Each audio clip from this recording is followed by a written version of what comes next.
नमस्कार. तुम्ही पाहताय दैनिक राज्य लोकतंत्र.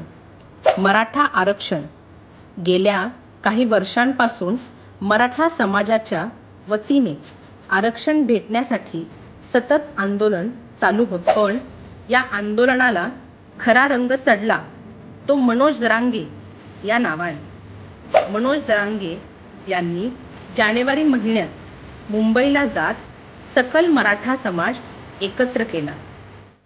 नवी मुंबईमध्ये मुख्यमंत्री एकनाथ शिंदे यांनी मनोज जरांगे यांना एक कागद दिला. त्या कागदात नेमकं काय होतं ते आजवरही स्पष्ट झालं नाही. पण तो कागद घेऊन मनोज जरांगे आणि मराठा समाज परत फिरला. मराठा समाजाला आरक्षण भेटलं अशी सगळीकडे चर्चा सुरू झाली.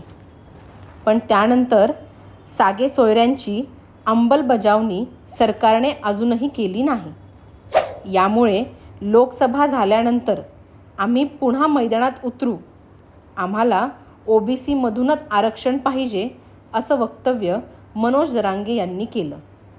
यामुळे OBC समाज आक्रमक झाला. लोकसभा निवडणुका संपताच मनोज जरांगे उपोषणाला बसले. यामुळे OBC समाजाने देखील मनोज जरांगे यांना रोखण्यासाठी उपोषण सुरू केलं. अंबड तालुक्यातील वडीगोद्री येथील OBC बचाव आंदोलनाचा सोमवारचा 5वा दिवस होता. सरकारच्या शिष्टमंडळाने उपोषणस्थळी जाऊन OBC नेते लक्ष्मण हाके आणि नवनाथ वाघमारे यांची भेट घेत त्यांच्या मागण्यांवर तोडगा काढण्याचा प्रयत्न केला. मात्र सरकारच्या शिष्टमंडळाने प्रयत्न अयशस्वी झाले.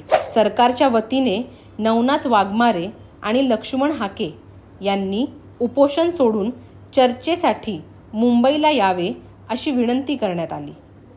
तब्येत खालवल्याने किमान पाणी आणि उपचार घेण्याचा आग्रह केला. परंतु जोपर्यंत आम्हाला OBC आरक्षणाला धक्का लागणार नाही असे लेखी आश्वासन भेटणार नाही तोपर्यंत पाणी उपचार घेणार नसल्याचा इशारा देण्यात आला.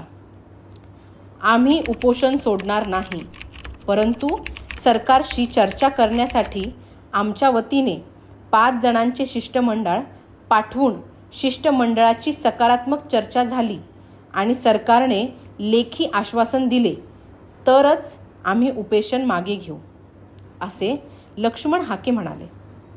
मंत्रिमंडळ बैठकीत हाके यांच्या मागण्यांबाबत चर्चा करू असे आश्वासन शिष्टमंडळातील सदस्यांनी दिले. मराठा समाज आणि OBC समाज यांच्यामध्ये मोठ्या प्रमाणावर तेढ निर्माण झालेला दिसत आहे. या दोन्ही समाजामुळे मात्र सरकारला चांगलंच अडचणीत आणलं आहे. दोन्ही समाज मागे हटण्याच्या मनस्थितीत नसल्याने पुढे काय होणार यांच्याकडे सगळ्यांचंच लक्ष आहे. तुम्हाला काय वाटतं?